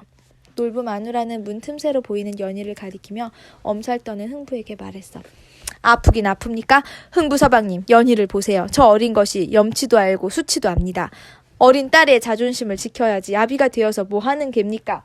놀부 마누라의 호통에 움찔한 것도 잠시. 흥부는 뺨에 붙은 밥풀을 떼어 먹으며 싱긋. 난 고두밥보다 진밥이 좋습니다. 너가 판단해야지 성현아. 형수님 난 고두밥보다 진밥이 좋습니다. 형수님. 흥부의 대꾸에 놀부 마누라는 가슴을 쳤어. 뭐가 문제야? 알 것 같아? 문틈으로 부엌을 바라보는 연희의 모습을 보며 놀부 마누라는 속에서 열통이 터지는 것 같았어. 어찌하여 그리 사는 거요. 지금 밥 한 술이 목에 넘어가요. 밥이 문제요. 놀부 마누라의 질타에도 아랑곳하지 않고 흥부는 밥을 붙은 나무 주걱을 챙기지 뭐야. 세상에서 제일 나쁜 놈은 누구? 놀부. 간혹 사람들은 진실보다 소문에 관심이 더 많나 봐. 흥부가 놀부 마누라에게 뺨 맞은 사건이 이리저리 덧붙이고 더해져서 아주 빵빵하게 부풀려졌지 뭐야. 사람들은 삼삼오오 모이기만 하면 놀부네에서 있었던 일에 대해 떠드느라 야단이었지. 흥부가 형님께 밥 좀 얻으러 갔는데 형수가 주먹으로 뺨을 때렸다지 뭔가. 어허, 놀부 마누라가 주걱이 아니라 쇠몽둥이로 곤장을 쳤다는군. 그 바람에 흥부가 몸져 누웠다는데 참말인가? 거참 마님 그렇게 안 봤는데 혹시 가짜 소식 아닐까? 종종 농부네를 돕던 자가 의아한 듯 고개를 갸웃거렸지. 푸짐한 새참은 물론이요. 일을 마치면 고생했다고 다정히 인사를 건네고 집에 있는 아이들 갖다 주라 며 주전부리를 따로 챙겨주던 이가 놀부 마누라였으니까. 이복에 그 소문이 가짜라면 흥부가 왜 두문불출한단 말인가. 양지 바른 곳에 나란히 앉아 사건의 진실이 무엇인지 궁금해하는 사람들의 목소리가 언덕을 넘고 개울을 건너 밭이랑을 따라 장터로 심부름 나온 별이의 귀에까지 들어갔어. 아무것도 모르는 사람들까지 놀부 마누라 흉을 보는 것을 들은 별이는 화가 머리 끝까지 났어. 고아인 자신에게 마님은 부모나 다름없었지. 집에서 살게 해주고 여러 가지 일도 가르쳐주고 별이의 미래를 위해 글도 배울 수 있게 도와준 은인이었으니까. 놀분의 이야기에 가장 신나했던 사람들은 보부상들이었어. 이 마을 저 마을로 돌아다니는 보부상들은 흥미로운 소문이나 이야기라면 사족을 못 썼거든. 별이는 허리에 두 손을 떡하니 짚고 정자에 모인 보부상들에게 다가갔어. 아저씨들, 황태자 마님이 그랬다고 누가 그래요? 아저씨들이 직접 봤어요? 황태자가 누구야? 무리 가운데 대머리가 물었지. 그러자 코수염 사내가 대답했어. 연놀부 마나님이 황시성의 이름이 태자잖아. 아녀자가 말이야. 지아비도 있는데 시끄럽게 자기 이름 석자 떠들고 다녔잖나. 전에 장날의 말일세. 별이는 코수염 사내를 쏘아보았어. 마님에게 조금이라도 나쁜 말을 하는 사람은 용서하지 않겠다는 눈빛이었지. 그런데 얘야, 그럼 놀부 마나님이 흥부를 안 때렸다는 거냐? 순간 별이는 움찔하고 말았지. 흥부가 놀부 마누라의 밥주걱에 맞은 건 사실이었으니까. 하지만 정신을 바짝 차리고 대답했어. 때렸어요. 사내들은 그럴 줄 알았다며 한마디씩 했지. 아니 땐 굴뚝에 연기가 나겠느냐. 놀부 마누라가 흥부를 흠심했구나 하면서 말이야. 아저씨들! 아이 깜짝이야! 심장이 떨어져서 심리 밖으로 굴러갔겠다. 이 녀석아. 별이가 도저히 참지 못하겠다는 듯 소리를 꽥 질렀어. 놀부 마누라가 이 광경을 봤다면 어른들에게 공손하지 못했다고 별이를 혼냈겠지만 지금 별이는 그것보다 마님의 누명을 벗기는 것이 세상에서 가장 중요했거든. 황태자 마님이 흥부 서방님을 때린 건 맞아요. 하지만 우리 마님이 매를 때렸을 때에는 이유가 있지 않겠어요? 그래도 그렇지. 좋게 말로 해야지. 게다가 흥부는 놀부의 동생 아니냐. 세상 천지 어느 누가 시동생이 잘못을 했기로써니 밥주걱으로 뺨을 때리나. 법도가 아니지 법도가. 별이는 어른들이 말하는 법도가 뭔지 잘은 몰랐어. 하지만 적어도 노름판에서 자기를 팔아버린 아비나 배고픈 자식을 위해 뼈가 부서져라 일하기는커녕 아이들을 앞세워 밥 동량이나 하는 흥부 같은 아비는 잘못이 없는 것이냐고 따지고 싶었지. 게다가 자기 또래로 보이던 흥분의 첫째 연희의 눈물을 보았을 때 별이는 왠지 모르지만 따라 울고 싶은 기분이었어. 끝끝내 동생들과 달리 밥상 앞에 앉지 않고 밥주걱으로 뺨을 맞고도 주걱에 붙은 밥풀을 떼어먹는 아비를 보던 연희의 마음을 이해할 수 있을 것만 같았거든. 아버지 왜 이러세요? 저랑 동생들한테 부끄럽지도 않으세요? 입 밖으로 소리내 외치지는 않았지만 별이는 연희의 눈동자에서 연희의 부르짖음을 전부 듣고 있었어. 별이는 놀부 마누라를 탓하는 보부상들을 향해 똑똑히 말했어. 아저씨들도 아버지죠? 아저씨네 아이들이 배가 고프다고 자식을 내세워서 밥동량 하실 거예요? 아이들한테 아버지 대신에 일해서 쌀 얻어와라, 나무해와라. 우리 아이들이 배고프니 쌀이랑 고기 좀 내주시오. 하고 애들 앞에서 생떼 쓸 수 있어요? 자식이 창피하다고 그만하라고 하는데요. 숨도 쉬지 않고 말하는 별이를 보며 사내들은 입을 쩍 벌렸지. 별이 말이 사실이라면, 그런 행동을 한 사람이 흥부라면 에이, 상상만 해도 아버지로서 부끄러웠지. 아이들이 스스로 아버지를 돕겠다는 것도 아니고 애들을 앞세워 밥동량을 하다니. 더 나쁜 사람이 누구예요? 배고픈 자식들 나 몰라라 일도 안 하고 그러다 애들 이용해서 쌀이랑 고기를 공짜로 얻으려는 사람이에요. 아니면 그런 아비 보고 정신 똑바로 차리라고 나무 주걱으로 뺨 한 대 때린 사람이에요. 별이는 평상시 황태자가 일러준 대로 가슴을 펴고 고개를 똑바로 들었어. 별이의 기세에 놀린 보부상 사내들은 쭈뼛거리며 대답했지. 그거야 그 아비가 잘못했네. 100번 1000번 잘못했지. 그렇죠? 그럼 죄 없는 우리 마님 흉을 봤으니 아저씨들 죄를 어찌 씻을 거예요? 별이의 당찬 질문에 보부상들은 말문이 막혔어. 우리 죄? 네, 아저씨들 죄요. 진실도 모르면서 헛소문을 퍼뜨렸잖아요. 아저씨들 자식이 알면 얼마나 아버지가 부끄럽겠어요. 안 그래요? 보부상 사내들은 홀린 듯 별이의 말에 고개를 끄덕였지. 별이는 그런 사내들을 향해 똑똑히 말했어. 아저씨들 자식한테 부끄럽지 않은 아버지가 되고 싶으면 사내들이 이구동성으로 별이의 말을 따라 외쳤지. 나중에 우리 마님을 위해 꼭 한 번은 도와주세요. 아셨죠? 별이는 보부상들에게 단단한 약속을 받아냈어. 구돌장을 짊어지고 앉아 뱃속에서 나는 꼬르륵 소리를 연이어 듣고 있자니 흥부는 놀부 마누라가 더욱 괘씸해졌어. 그 넓은 곶감 가득 있는 곡식 좀 나눠 먹기로써니 뭐가 그리 억울하다고. 채, 자식도 없으면서 조카들을 제 자식 여기듯 하면 좀 좋아? 투덜대는 것도 잠시. 놀분의 밥상에 있던 참기름에 묻힌 나물이며 노릇노릇 잘 구워진 굴비, 장조림, 나박김치에 하얀 쌀밥을 떠올리자 침이 꿀꺽 넘어갔어. 기운 빠진 흥부는 베개를 끌어안고 바닥에 누웠지. 형수님도 참 이제껏 쌀이며 반찬이며 옷감이며 잘만 나눠주더니만 갑자기 왜 이러는 거지? 흥부는 아무리 생각해도 형수인 놀부 마누라가 갑자기 돌변한 것 같아서 이상했지. 젖먹이가 잠에서 깨서 칭얼댔어. 흥부는 자리에서 벌떡 일어나 마누라에게 버럭 소리를 질렀지. 이 모든 것이 형수님 비위를 못 맞춘 아내 탓인 것 같았거든. 이봐 당신 형수님한테 뭐 실수한 것 없어? 형수님 기분 나쁘게 한 적 없냐고. 목소리 좀 낮춰요. 애가 깨잖아. 흥부 마누라가 품에 안은 아기를 토닥이며 속삭였어. 똥 싼 놈이 성낸다더니. 흥부는 오히려 더욱 큰 소리를 내며 아내를 닥달했지. 지금 내가 쌀 한 톨 못 얻어왔다고 하늘같은 지 아들을 무시하는 건가? 아니에요. 제가 어찌 하늘같은 서방님에게 그런 마음을 갖겠어요. 아니니까 그만 역정 내시고 진정을. 흥부 마누라가 흥부의 눈치를 살피며 용서를 빌었어. 작은 방에 복닥복닥 누워있던 아이들도 아비의 기분을 알았던지 자는 척만 하고 있었어. 방이 비좁아 큰아이들의 발은 마룻바닥으로 삐져나올 지경이었지. 하지만 흥부는 가장이란 이유로 언제나 가장 뜨뜻한 아랫목에 가장 넓은 자리를 차지하고 누워있었어. 막내에게 젖을 다 먹인 흥부 마누라는 조용히 밖으로 나갔어. 장남과 처남이 뒷산에서 해온 땔감도 바닥이 나고 있었지. 기껏해야 10살, 9살 난 사내 아이들이 해온 땔감은 땔감이라 부르기에도 부실했어. 기껏해야 삭정이를 주워 모아온 것이었거든. 하지만 흥부 마누라는 자식들이 고사리 같은 손으로 하나씩 주워왔을 삭정이 더미가 황금보다 귀하게 여겨졌어. 아비를 대신해 땀 흘리며 모아왔을 마른 나뭇가지가 커다란 가시가 되어 흥부 마누라의 심장에 콱 박히는 것만 같았지. 아이를 낳은 지 얼마 안 된 어미를 대신해서 아궁이에 불을 지피는 연희를 보고 흥부 마누라는 더욱 울컥했어. 동생들을 씻기고 집안 살림을 도맡아 하는 큰딸 연희의 나이는 고작 13이었지.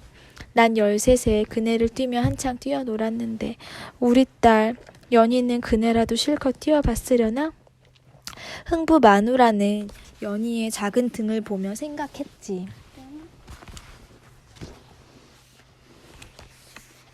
그러고 보니 연희가 아이답게 뛰어노는 모습을 본 기억이 나지 않았어. 흥부 마누라가 기억하는 연희의 손에는 물동이가 아니면 쌀입이나 빨랫감이 들려 있었거든. 연희의 저 작은 등에는 항상 어린 동생들이 엎여 있었고 흥부 마누라는 갑자기 연희의 이름을 불러보고 싶어졌지. 연희야. 하지만 연희의 이름을 부른 사람은 흥부 마누라가 아니었어. 새벽 안개를 헤치고 쌀이문 앞에 놀부 마누라가 나타난 거야. 흥부 마누라는 자식들에게 어미 노릇 제대로 못했다는 자책감과 남편이 형님 집에서 한 행동 때문에 황급히 몸을 숨겼어. 아궁이에 불을 지피던 연희가 자리를 털고 벌떡 일어났어. 그리고 공손히 인사를 했지. 큰어머니 오셨어요? 이렇게 새벽에 어쩐 일이세요? 황태자는 연희의 어깨너머로 아궁이에 흘깃 눈길을 주었어. 쌀도 없을 것인데 무슨 수로 아침밥을 지으려나 싶었지. 연희는 눈치가 빠른 영민한 아이였어. 아, 동생들이랑 산에서 캐온 나물이 조금 있어서 그걸로 죽이라도 수려고요. 황태자는 연희의 말에 깜짝 놀랐어.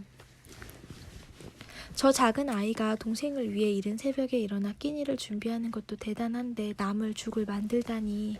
연희는 산나물을 잘 아는가 보구나. 대단하네. 큰엄마는 잘 모르거든. 연희는 큰어머니는 나물죽을 먹을 필요가 없으니까 나물을 잘 알지 못해도 되잖아요 라고 말하고 싶었어. 하지만 황태자의 말에 송곳같이 날선 마음이 금세 누그러졌어. 언제 내게도 여러 가지 나물조만 알려주렴? 연희한테 배우고 싶어. 네, 그럴게요. 황태자는 연희의 까만 머리를 쓰다듬었지. 그리고 보자기로 싼 무언가를 건넸어. 연희야, 이것 받을래? 그건 마른 미역과 아기가 입는 베네쪼고리 그리고 따끈한 백설기였어. 보자기 속은 마치 작은 보물 상자 같았지. 연희는 고개를 들어 놀부 마누라를 바라보았어. 자신을 보며 환하게 웃는 모습에 괜히 응석바지가 되고 싶은 기분이었지. 그래서 연희는 놀부 마누라의 허리를 꼭 끌어안고 말했어. 큰어머니, 제가 이걸 덥석 받는다고 해도 거지인 건 아니죠? 받아도 되는 거죠? 연희의 말에 놀부 마누라는 가슴이 철렁 내려앉았어. 이 어린 아이는 도움의 의미를 오해하고 있었어. 자식을 앞세워 항상 뭔가를 얻어내는 흥부의 잘못된 행동 탓이었지.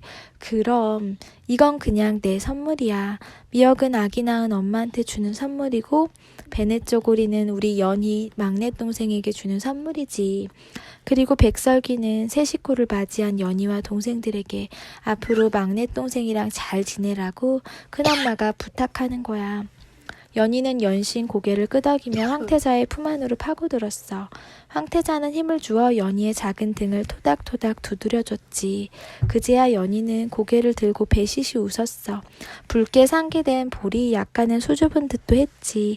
선물을 받아든 연희가 황태자에게 물었어. 그런데 큰어머니, 세상에서 제일 나쁜 사람은 어떤 사람입니까? 연희는 왜 그런 생각을 했니? 황태자의 물음에 연희의 얼굴빛이 어두워졌어. 하지만 연희는 대답을 피하지 않았지. 아버지 때문에요. 엄마를 힘들게 하고 동생들을 배고프게 하면서도 아버지는 늘 아무것도 하려 들지 않잖아요. 그냥 엄마랑 우리가 다 알아서 하라고 하고 자꾸 우리를 데리고 큰아버지 댁에 가서 밥을 공짜로 얻어먹게 해요. 황태자는 작게 탄식을 했어. 이 어린 자식도 아는 사실을 왜 흥부는 모르는 것일까? 한숨이 절로 나왔지. 성현이는 알아? 몰라. 큰어머니, 나는 좋은 사람이 되고 싶어요. 가족도 굶기지 않고 스스로의 힘으로 뭐든 잘해내는 사람이 되고 싶어요. 제가 비록 아직은 힘없는 작은 여자애라도요. 그 순간 황태자는 결심을 했어. 연희의 손을 꼭 잡아주기로 말이야. 그래, 연희야. 너는 이 세상에서 제일 좋은 사람이 될 거야.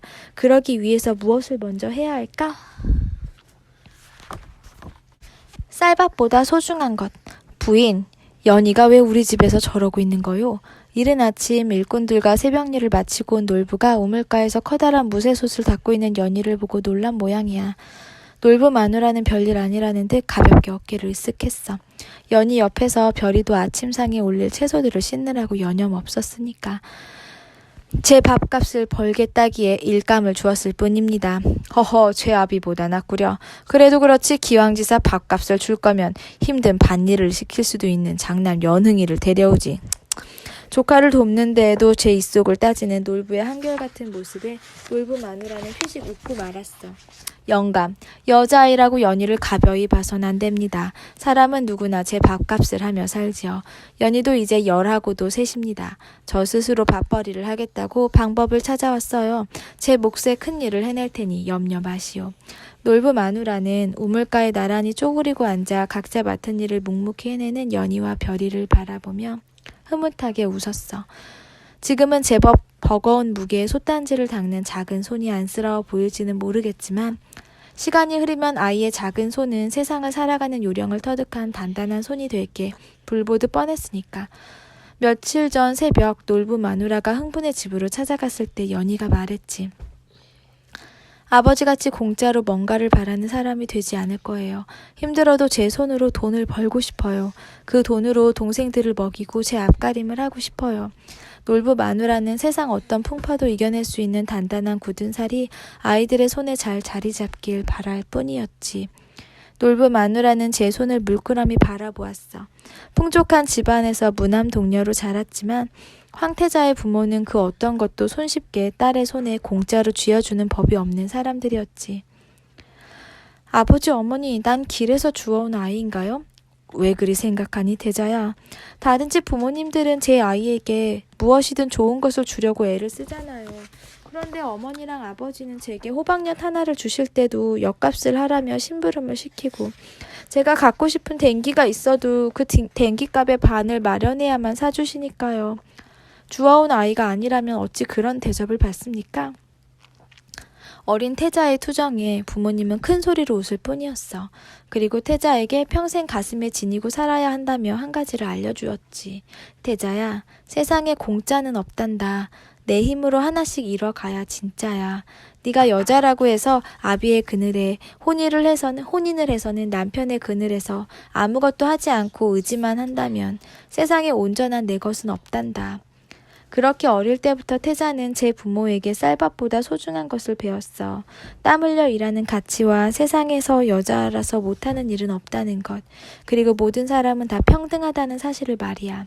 제 부모가 자신에게 해줬던 말을 황태자는 이른 새벽부터 일하러 온 연희에게 토시 하나 틀리지 않고 똑같이 말해주었어. 남자가 하늘이고 여자가 땅이라면 연희 넌 그저 밑에서 밟히는 땅 말고 하늘도 짊어지고 그 누구든 단단하게 지탱해줄 수 있는 건강한 땅이 되어라. 연희는 연신 이마에 송골송골 맺힌 땀을 훔쳤어.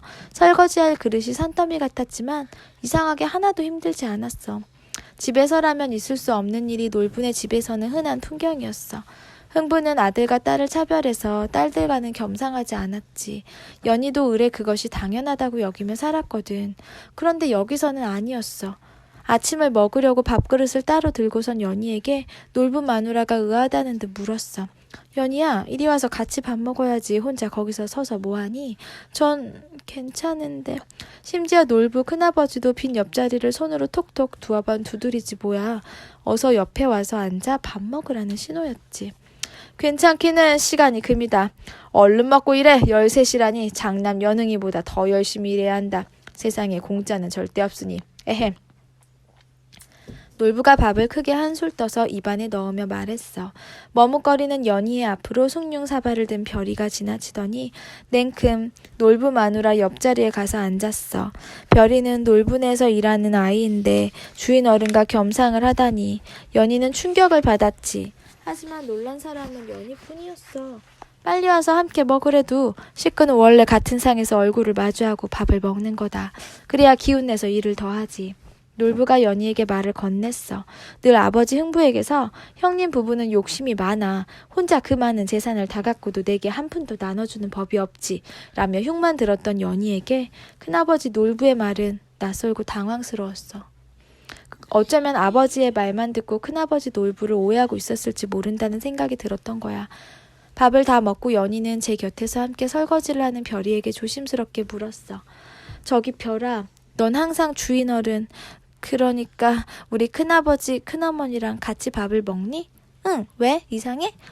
아니 그냥. 별이는 연희를 향해 웃어주었지. 연희가 무슨 생각을 하는지 다 안다는 표정으로 말이야. 나도 마님댁에 처음 왔을 때 너무 이상했어. 나 같은 고아에게 아무렇지 않게 같이 살자 하신 게 말이야. 그리고 난 어쨌거나 이 집에서 일하는 아이인데 주인 어른과 같이 같은 밥상에서 밥을 먹는 게 무서웠어. 세상 천지 어디에 종이 주인과 겸상을 하냐고. 그치 언니? 연희는 자기도 모르게 작게 고개를 끄덕였어. 별이는 그런 연희를 보고 싱긋 웃으며 별일 아니라는 듯 뭉친 지푸라기를 손에 움켜쥐고 야무지게 그릇을 빡빡 문질렀어. 얼룩이 지워지며 깨끗해진 녹그릇에 연희와 별이의 작은 얼굴이 비쳤지. 그런데 여기에선 하나도 이상한 일이 아니야. 마님이 그랬거든. 나는 귀한 사람이래. 내 손으로 내 밥벌이를 하고 있으니 존경받아 마땅하다고. 그리고 세상에 태어난 모든 사람은 너나 할 것 없이 귀한 사람이라고 그러셨어. 귀한 사람? 연희는 왜 항상 별이의 표정이 밝은지, 왜 항상 별이가 어깨를 펴고 환하게 웃는 것인지 알 것만 같았어. 자신도 모르게 연희는 넋두리를 하고 말았지. 별아, 차라리 너처럼 고아가 낫겠다. 난 이렇게 살고 싶지 않아. 별이의 이마가 일그러졌어. 하지만 그것도 잠시. 별이가 설거지하던 물을 연희에게 튕기더니 이렇게 말했어. 언니, 그래도 난 언니가 부러워. 가족이 있잖아. 그리고 오늘 동생한테 만난 거 사주려면 설거지 끝내고 빨랫감 정리하는 일도 도와야 품삯을 받을 수 있을걸? 아차, 정말 서둘러야겠다. 놀부 마누라는 연희에게 일을 제안하면서 약속을 했지. 첫째, 아침은 반드시 와서 같이 해먹을 것. 둘째, 시키는 일의 종류가 항상 밝힐 것이니 어렵다고 피하거나 배우는 것을 게을리하지 않을 것. 셋째, 모든 일은 정오까지 다 마칠 것. 마지막으로 일을 마치고 집으로 돌아가기 전에 글을 배울 것. 연희는 놀부 마누라가 일한 품삯을 준다는 것이 가장 마음에 들었어. 쌀이나 반찬거리를 줬다면 자존심이 상했을 것 같았거든. 아버지가 손 벌리는 것이나 크게 모양새가 다르지 않다고 여겼으니까. 그런데 놀부 마누라는 그런 연희의 마음속을 들여다본 것처럼 품삯을 줄 테니 가족들 먹일 식량이나 물품을 알아서 사가라고 했지 뭐야. 내색하지 않았지만 연희는 큰어머니인 황태자가 자신의 자존심을 지켜주려고 애썼다는 것을 깨달았어. 그리고 마지막 반드시 일을 마친 후에는 1시간씩 글을 배우고 가야 품삯을 지불할 거란 말에 울컥했지.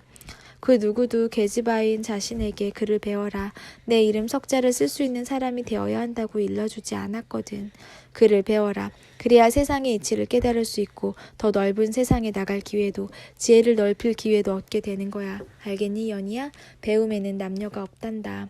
놀부 마누라의 말에 연희는 눈시울이 붉어졌지. 하루 이틀 사흘 나흘 흘러갈수록 자신이 딛고설 이 땅이 더욱 단단하게 굳어지리라는 확신이 들기 시작한 거야.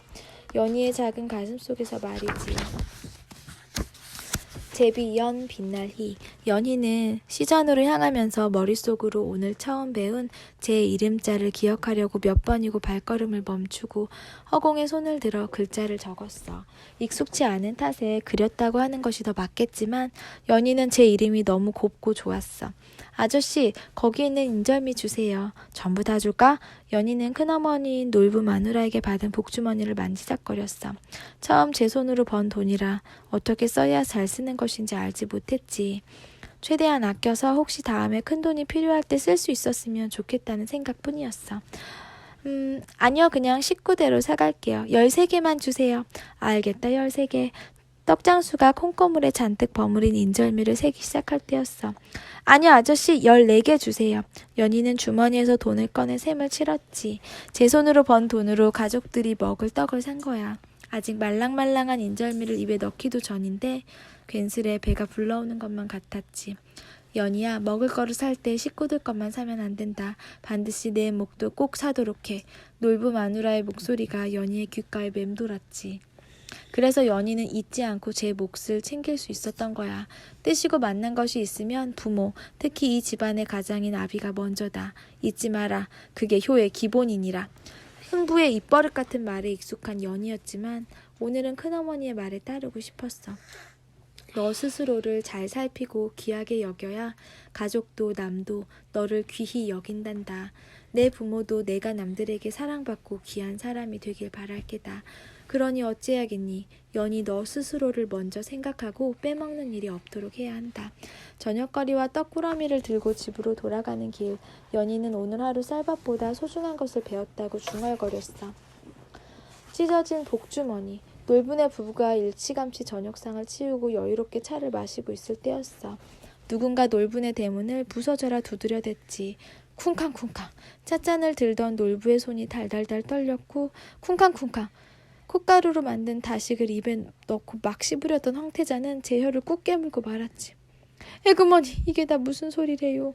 큰어머니, 저 연희예요. 대문을 두드리는 소리가 요란했지. 땅거미가 처마 끝자락에 걸릴 시간에 무슨 일인가 싶어 황태자는 버선발로 뛰쳐나가 문을 열었어. 그랬더니 연희가 눈물바람으로 대문 앞에 서 있는 것 아니겠어? 연희야, 무슨 일이니? 대체 이 시각에 여긴 어쩐 일인 게야? 황태자는 제품에 풀썩 안겨오는 연희를 감싸 안았어. 무엇이 그리 서러운지 연희는 숨도 제대로 못 쉬면서 울었어. 아무래도 심상치 않은 일이 벌어진 것 같았어. 울면서도 놓지 않는 연희의 복주머니를 봤거든. 황태자가 직접 바느질을 해서 만든 복주머니였어. 널 부자로 만들어줄 복주머니다. 앞으로 연희 내가 일한 만큼의 삭을 이 주머니에 넣어주마. 잘 간직하고 규모 있게 쓸 수 있겠지? 복주머니를 처음 받아들였을 때 기뻐하던 연희의 웃는 낯을 황태자는 잊을 수 없었어. 아이의 얼굴이 연꽃보다도, 아니 세상 그 어떤 꽃보다도 환하고 고왔거든. 희망이란 꽃을 피우는 순간을 황태자는 연희에게서 보았던 거야. 그런 연희가 세상이 무너진 얼굴을 하고 제품에 안겨 우는 것이 믿기지 않을 지경이었어. 아가, 울지 말고 무슨 일인지 말을 해야 내가 도와주지. 황태자는 우는 연희를 달래 안방으로 데리고 들어갔지. 놀부도 놀랐는지 대청마루에 나와 있었어. 황태자는 간신히 울음을 그치고 딸꾹질을 하는 연희에게 수정과를 마시게 했어.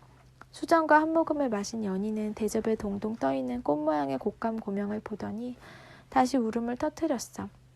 곶감 안에 호두를 넣고 돌돌 말아 꽃 모양으로 만든 수정과 고명은 연희가 엊그제 오전 내내 별이와 함께 황태자에게 배운 것이었거든. 큰어머니, 이 곶감꽃을 만들어다가 팔 수도 있나요? 물론이지. 연희는 손재주가 좋으니 뭐든 잘 만들어서 장에 팔 수 있을 거야. 나는 그냥 향기 있는 꽃도 좋지만 수정과의 이 곶감꽃처럼 보기에도 좋고 쓸모도 있는 사람이 되고 싶어요. 아무래도 그때가 떠오른 모양이었어. 황태자는 그런 연희의 마음을 헤아린 거야. 황태자가 용기를 주려는 듯 연희의 손을 잡아주었지. 연희는 그제야 제가 손에 쥐고 있던 복주머니를 놀부 부부 앞에 내놓았어. 어허, 놀주머니가 왜 이리 되었니? 이 아까운 걸 어째? 놀부가 찢긴 복주머니를 보고 연희에게 물었어. 누군가 잡아챘는지 복주머니 솔기가 다 뜯어져 있었거든. 아버지가 그랬어요. 제가 장독대 뒤에 복주머니 숨긴 걸 알았거든요. 뭐라? 흥부? 네 아비가 자식이 아끼는 물건을 이리 만들었단 말이냐. 대체 무엇 때문에? 어찌된 일인가 하면 연희는 놀분의 집에서 하루하루 일을 하고 받은 삭을 장독대 뒤에 몰래 모았다고 했어. 흥부에게 들켰다간 고스란히 빼앗길 것 같았거든. 놀부 마누라의 말대로 끼니를 사고 남은 돈은 차곡차곡 모으기로 결심한 거지. 방은 단칸방이요. 내 물건 하나 숨길 곳 없는 처지이니 연희가 급히 생각해낸 곳이 장독대였지. 어차피 식량이 바닥난 지 오래라 장독대로 걸음할 식구는 없었으니까. 하지만 꼬리가 길면 밟힌다더니 난생 처음 일해서 번 돈이 쌓여가는 즐거움에 연희는 자신도 모르게 틈만 나면 장독대로 향했지. 장독대 주변에서 콧노래도 부르고 먼지만 쌓인 빈 장독대를 괜히 닦아주곤 했어. 허라, 연희 쟤가 왜 저런다지? 빈 항아리가 뭐가 좋다고 저리 애지중지했고. 흥부는 연희의 행동을 가만히 지켜보았지. 해가 아직 뜨지 않은 이른 새벽에도 벌떡 일어나다 보니 심지어 수탉이 연희보다 늦지 뭐야. 온종일 놀부 형님네 가서 일을 한다는데 귀찮아하기는커녕 콧노래를 부르며 집을 나섰어. 그뿐인가? 느지막한 오후에 집으로 돌아와서도 지친 기색이 전혀 없는 거야. 오히려 집에서 온종일 구들장을 짊어지고 누워 연희가 돌아올 때만 기다린 흥부가 더 삭신이 쑤시지 뭔가. 게다가 연희는 항상 식구들의 끼니거리를 짊어지고 왔어. 그 덕분에 흥부 부부와 11명의 동생들이 배 굽는 일은 사라졌지. 연희 쟤가 배가 불러서 저러나? 하지만 연희는 그 어느 식구보다도 밥을 적게 먹었어. 심지어 바로 제 아래 동생들에게 자신의 밥을 한 숟가락씩 더 양보하고는 했지. 흥부는 연희에게 뭔가 비밀이 있다고 확신했어. 제 입에 들어가는 밥의 양이 적은데 저토록 행복할 수는 없다고 믿었거든. 연희야, 너 나 몰래 혼자 약과를 먹었니? 아니요, 아버지. 그럼 연희야, 너 혼자 몰래 육전을 먹었구나. 아니요, 아버지. 육전은 구경도 못 해봤어요. 흥부의 의심은 연희가 매번 가져오는 밥덩이에 불어났어. 그러다 급기야 장독대에 잦은 걸음을 하는 연희의 비밀을 알아내게 된 거야. 장독 뚜껑을 하나 둘 열어보니 먼지만 수북, 빈 항아리가 방긋. 그럼 그렇지 하며 포기하려는데 아뿔싸. 이게 다 뭐지? 곱디고 온 복주머니가 흥부를 보고 방긋방긋. 나 여기 있어요. 방긋방긋. 오호라, 요놈 때문에 연희가 그동안 그리 신났던 게로구나. 하하하. 복주머니를 열어본 흥부는 더욱 신이 났지. 그동안 연희가 차곡차곡 모은 돈이 제법 두둑했거든. 연희야, 내가 역시 효녀로구나. 옛말에 큰딸은 살림 미천이라더니 그 말이 딱이로세. 흥부는 연희의 복주머니를 들고 신나게 놀 궁리를 했지. 하지만 그러다 연희에게 딱 걸리고 말았지 뭐야. 아버지, 그것 내 돈이에요. 연흥이 새신도 사야 하고 연균이 옷도 다 해져서 새로 지어야 한다고요. 그게 다 뭐냐? 아비가 우선이다. 너는 위아래도 모르고 부모 자식 간의 도리도 모른단 말이냐? 이 돈은 아비가 잘 맡아주겠다. 하지만 흥부의 말을 고주곧대로 들을 연희가 아니었지. 연희는 복주머니를 낚아챘어. 삼강오륜이고 효도고 멋지고 없었지. 복주머니에 든 것은 식구들의 밥값이요 동생들의 신발과 옷을 살 돈이었으니까. 으쌰으쌰 이리 내라.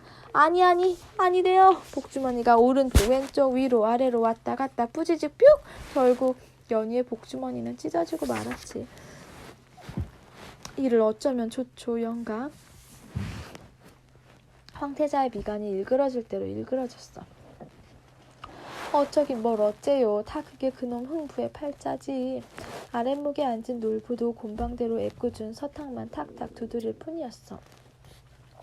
황태자는 눈물 범벅이 된 연희의 얼굴이 다시 떠올라 옷고름으로 슬쩍 눈가를 훔쳤어. 어린 것이 얼마나 상심했으려나. 급기야 서탁을 밀치고 놀부가 버럭 성을 냈지. 상심이고 멋지고 흥부. 그놈 자식은 어찌 물건 아까운 줄 모른단 말인가. 영감 아무래도 일이 가만히 있어서는 안 되겠습니다. 뭔가 결심한 듯 놀부 마누라가 주먹을 불끈 쥐었어. 무슨 수라도 있단 말이오? 살짝 기대하는 듯한 눈빛으로 놀부가 물었지. 황태자는 제 가슴을 2번 탁탁 두드리더니 자신 있게 말하는 것이었어. 저만 믿으십시오. 뾰족한 방법이 없다면 만들어서라도 흥부 서방님의 버릇을 싹 고쳐야죠. 황태자는 흥부를 변하게 하고 싶었지. 어린 연희를 위해서라도 말이야. 그러려면 소문이 필요했지. 아주 신비롭고 세상 누가 들어도 욕심나는 그런 소문 말이야. 날이 밝자마자 황태자는 산으로 떠났어. 항상 데리고 다니던 별이도 떼어놓고 말이지. 별이는 험한 산길을 마님 혼자 어찌 가나 걱정했지만 황태자는 그저 산사로 불공을 들이러 가는 것뿐이라며 별이를 달랬지. 굽이굽이 산길을 지나 깊은 산속에 자리한 절에 도착한 황태자는 부처님께 공양을 하고 노스님께 웃으며 말을 건넸지. 스님, 제가 지금부터 큰 죄를 짓고자 합니다. 큰 죄라뇨 마님? 아주 귀막히고 말도 안 되는 거짓말을 지어내려고 합니다. 헌데 그 거짓말이 천리 밖까지 달릴 수 있도록 저 좀 도와주시겠습니까? 황태자의 기묘한 제안에 스님은 알쏭달쏭한 얼굴이었어. 하지만 사람 하나를 바꾸는 일이라고 하자 스님은 나무관세음보살 하고 말았지. 게으른 흥부가 정신을 바짝 차릴 묘책이라니 스님 역시 도움을 주고자 했던 거야. 자, 그럼 이제부터 제비다리의 비밀을 풀어볼까요, 스님? 황태자는 흥이 났는지 자리에서 일어나 어깨춤을 추며 이야기를 시작했지. 처마에 날아든 제비 한 쌍이 있었으니 저리 가야. 허이 요리 가라 허이. 아무리 내쫓아도 이 집이 명당이더냐. 나가지를 않는구나. 오냐 네 집이면 어떠하랴. 날개치 접고 터 잡았으니 내 집이 내 집이고 내 집이 내 집이다. 잠시 새끼 짹짹대더니 저 닮은 새끼 낳고 그 작은 제비 새끼 처마 밑에서 쑥쑥 자라니 이것도 내 복인가 할 적에 에그머니 이게 무엇이냐. 버둥버둥 날개짓하던 새끼제비 한 마리가 처마 아래로 뚝. 저 제비 죽었는가. 저 제비 극락같구나 하는데 짹짹짹짹짹 살았구나. 제비 새끼 살았다. 제비 새끼 살았어. 허나 이리 찔뚝 저리 쩔뚝 다리가 부러졌구나. 안 되겠다. 허린 것이 얼마나 아플까 좀 살펴줘야겠다. 석가래가 들썩이도록 목소리를 높였으니 고약을 가져오너라. 붕대를 챙겨오너라. 부러진 제비 다리에 고약을 듬뿍듬뿍. 부러진 제비 다리에 붕대를 칭칭칭칭. 시주받으러 길을 떠난 스님들이 마을과 마을을 돌며 제비 다리의 비밀을 세상에 들려주었어. 물론 흥분의 집에도 스님이 찾아왔지. 그래서 스님, 그 제비는 어찌 되었답니까? 어찌 되다뇨. 모르셨습니까? 그 집에 아주 귀한 박씨를 물어다 주지 않았습니까? 스님의 말에 흥부는 귀가 쫑긋했지. 박이라면 기껏해야 호박을 길러 죽을 쓰거나 바가지를 만들 뿐인데 귀한 박씨라니. 슬근슬근 톱질하세. 이방 열리면 금은보화가 나올 것이니. 스님, 설마 제비가 물어다 준 박씨가 자라 톱질을 했더니 그 안에서. 스님은 목닥을 두드리며 나무관세음보살을 나직히 외쳤어. 흥부의 눈이 번쩍 뜨였지. 세상에서 가장 귀한 박, 그 박을 물어다 준 제비를 흥부도 만나고 싶었어. 그런데 더욱 궁금한 것이 있었어. 스님, 제비한테서 그 귀한 박씨를 얻은 집이 어딥니까?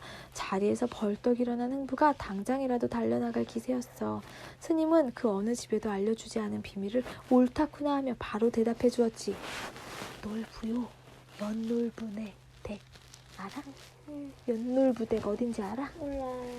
놀부는 흥부 형아잖아. 제비 다리의 비밀. 어디 보자 제비제비 우리 집에도 날아오렴. 제비제비 보물제비 어서어서 날아오렴. 흥부는 흥에 넘쳐 어깨춤을 추며 길을 걸었어. 길을 가다 새소리가 나면 제비냐? 하면서 고개를 이리 휙 저리 휙 돌려댔지. 하지만 날아가는 것은 참새, 비둘기같이 온갖 잡새가 푸드덕거리지언정 제비 새끼는 한 마리도 보이지 않았어. 너가 판단해봐. 거참 이상하네. 지천으로 널린 것이 제비였건만 누군가 도술이라도 부려서 제비가 증발해버렸나 싶을 정도였지. 하지만 흥부는 콧노래를 멈추지 않았어. 보물을 물어다주는 제비라면 필시 귀한 새일터. 평범한 제비가 아닐 테니까. 보물 제비가 놀부 형님네 있다면 형님 혼자 금은보화를 다 가질 테요. 이 동생이 불쌍하지도 않소 하며 떼를 써서라도 가져오면 되겠다 싶었지. 어릴 때 놀부는 흥부가 사정하고 읍수하고 떼를 쓰면 결국 두 손 들고 내주었으니까 형님 놀부 형님 그 귀한 제비 구경 좀 해봅시다. 흥부가 대문을 박차고 마당에 들어섰어. 황태자는 기다렸다는 듯 흥부를 맞았지. 오셨어요 서방님. 안 그래도 기다리고 있었습니다. 황태자가 다가오자 흥부는 슬금슬금 뒷걸음치며 제 뺨을 두 손으로 감쌌지. 밥주걱으로 뺨 맞은 기억이 절로 떠올랐기 때문일 거야. 황태자는 정중하게 흥부를 방으로 안내했어. 흥부는 눈치를 보며 안으로 들어갔지. 평소와 다르게 황태자가 흐뭇한 미소를 지으며 흥부를 반겼어. 별이를 시켜 다가상까지 내오고 말이지. 어서 오세요 흥부 서방님. 안 그래도 제가 귀한 소식을 들려주려고 기다렸답니다. 오호라. 형수님이 지난번 내 뺨을 때린 것이 미안해서 이러는구먼. 흥부가 방석에 엉덩이를 대고 앉기가 무섭게 황태자가 목소리를 낮췄어. 서방님이 다 알고 왔으니 더 숨길 것도 없겠군요. 이제 흥부 서방님도 귀한 제비를 구해서 금은 보화도 얻고 처와 자식 12과 함께 오순도순 살아야죠. 안 그렇습니까? 옳거니 그렇고 말고요. 황태자의 말에 흥부는 이제야 형님 내외가 자신을 제대로 도와주려나 보다 흐뭇했어.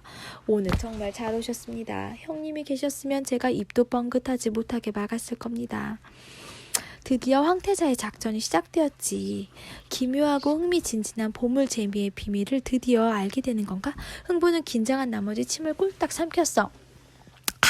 서방님, 지금부터 내 말 똑똑히 잘 들으시오.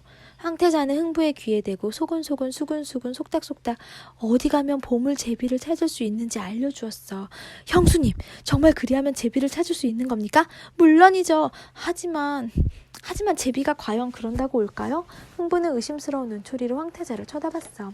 황태자는 확신에 찬 눈빛을 흥부에게 보냈지. 흥부 서방님, 그냥 제비가 아닙니다. 보물 제비는 아무나 쉽게 만날 수 있는 게 아니죠. 반드시 제가 시킨 대로 해야 합니다. 싫으시면 마시고요. 아닙니다. 싫다니요. 그건 절대 아니 될 말이죠. 갑니다. 지금 당장. 말이 끝나기 무섭게 흥부가 자리에서 벌떡 일어났어. 지금 당장 움직이지 않으면 보물 제비가 날아가 버리기라도 할 것처럼 말이지. 황태자는 그런 흥부를 배웅하며 외쳤어. 반드시 보물 제비를 만나서 오세요. 흥부는 황태자가 빌려준 쇠스랑을 어깨에 짊어지고 길을 나섰어. 어쩐지 꽤나 힘들고 어려운 길이 될 것만 같았지만 금은 부와 값진 보물을 갖게 될 텐데 아무렴 어때? 산 중턱에 다다른 흥부는 보물 제비를 부를 준비를 했어. 소매와 바지를 걷고 쇠스랑으로 땅을 갈았지. 놀부 마누라가 일러준 대로 커다란 소나무 근처부터 비탈지은 산등성이 근처를 차근차근 갈아 엎었어. 크고 작은 돌덩이, 돌멩이, 잡풀들을 걷어내고 최대한 네모 반듯하게 땅을 골랐지. 그래, 내가 받고 싶은 박씨 수만큼 박고랑을 만들라고 했겠다. 하루 종일 흥부는 온몸이 땀으로 뒤범벅이 될 때까지 흙먼지를 뒤집어쓰면서 땅을 일궜어. 쇠스랑을 쥔 손바닥에 물집이 생겼고 허리를 펼 때면 에구구구 비명이 절로 나왔지. 그저 버려진 땅과 같았던 돌산에 어느덧 작은 텃밭이 생겼어. 흥부가 제 손으로 일군 땅이었지. 아무래도 이상해. 제비는커녕 개미새끼랑 지렁이만 굼실대니. 허리를 펴고 스스로 만들어 놓은 박고랑을 멀거니 바라보던 흥부의 얼굴이 천천히 일그러졌어. 속았구나. 흥부는 그제야 놀부 마누라의 꾀에 속아 일을 했다는 사실을 깨달은 거야. 화가 잔뜩 난 흥부는 산길을 내달렸어. 제비 그놈의 제비 만나기만 해봐라 가만두지 않으리라. 산비탈을 달리고 계곡을 건너며 흥부는 이를 갈았어. 보물을 물어다 주려면 부양할 자식 많고 가난한 자신에게나 주지. 뭐하러 자식도 없는 놀부 형님네한테 주는지. 잔뜩 부하가 나고 만 거야. 형이고 형수가 없다. 자기들만 보물을 몽땅 갖겠다 이거지. 흥부는 두 갈래 갈림길을 당도했어. 하나는 산을 삥 둘러 마을까지 내려가는 길이고 또 하나는 금지된 구역 고을 원님의 숲을 가로지르는 지름길이었어.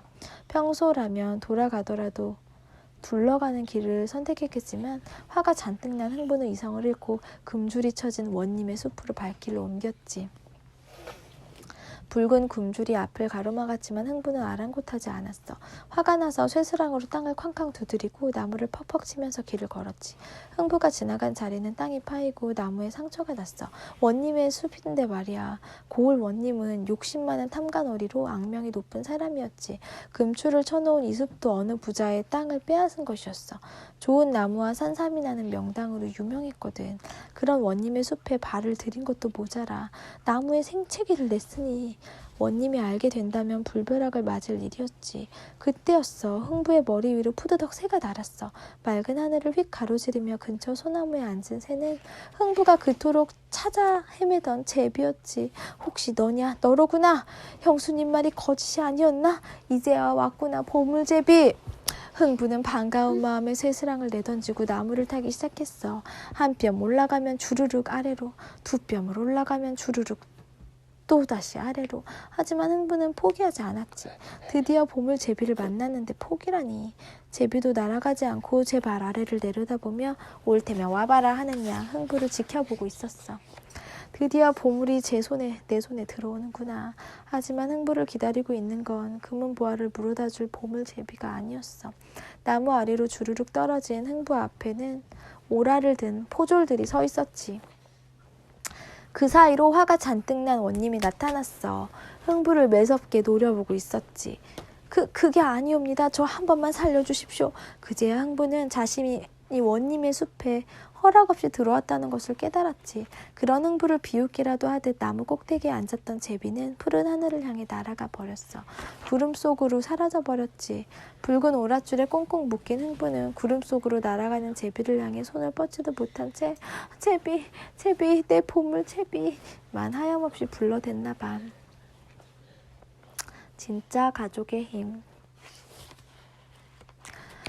이게 다 무슨 소리요? 놀부 마누라는 포도청 관리의 말에 깜짝 놀라고 말았어. 단지 흥부 서방님을 정신 차리게 하려고 일하는 보람을 느끼게 하려고 작은 꾀를 냈을 뿐인데 흥부가 감옥에 갇혔다니. 놀부 마누라는 너무 놀라 온몸이 부들부들 떨렸어. 원님의 숲에 함부로 들어가 귀한 나무들을 훼손했다고요? 그 나무 아래 숨어있던 산삼까지 밟아서 엉망으로 만들어요? 세상에 그럴 리가. 놀부 마누라는 믿을 수가 없었어. 흥부가 게으르긴 했지만 원님의 숲에 함부로 들어가 망가뜨릴 만큼 간이 큰 사람이 아니었거든. 그럼 어찌 되나요? 우리 흥부 서방님은 원님의 숲에 함부로 들어간 자이니 큰 벌을 받겠지. 목숨이나 구할 수 있으려나 모르겠군. 관리의 말에 놀부 마누라를 따라온 연희가 털썩 주저앉고 말았어. 별이가 연희에게 달려가 부축했어. 연희는 놀부 마누라의 치맛자락을 붙들고 울었어. 큰어머니, 우리 아버지 어떡해요. 게으른 아버지가 밉다고 했어요. 달님한테 부지런한 아버지를 달라고 소원도 빌었어요. 그래서 나 때문에 저 벌 받나 봐요. 우리 아버지 저 때문에 저렇게 되었나 봐요. 연희는 모든 것이 다 자기 잘못이라고 울부짖었어. 놀부 마누라는 그런 연희를 품에 안아주었지. 연희야, 네 잘못은 어디에도 없다. 다 내 탓이야. 그만 울고 아버지를 살릴 방법을 다 같이 생각해보자. 황태자는 모든 수단과 방법을 동원해서라도 흥부를 무사히 집으로 돌려보내리라 굳게 다짐을 했어. 연희는 제 아비 흥부가 갇혀있다는 포도청 담벼락 너머를 하염없이 바라보았지. 집에 가자는 별이의 말에도 반응이 없었어. 그런 연희에게 황태자는 단호한 목소리로 말했어. 연희야, 네 아버지를 구하려면 지금부터 내가 하는 말을 잘 듣거라. 그 말에 연희의 귀가 번쩍 뜨였어. 연희는 제 아비를 구할 수만 있다면 놀부 마누라가 시키는 모든 일을 다 할 수 있을 것만 같았지. 지옥불을 맨발로 걸으라면 걸을 것이고 바다에 맨 몸을 몸으로 뛰어들려면 당장이라도 뛰어들 기세였어. 하지만 황태자가 연희에게 건넨 말은 딱 하나였어.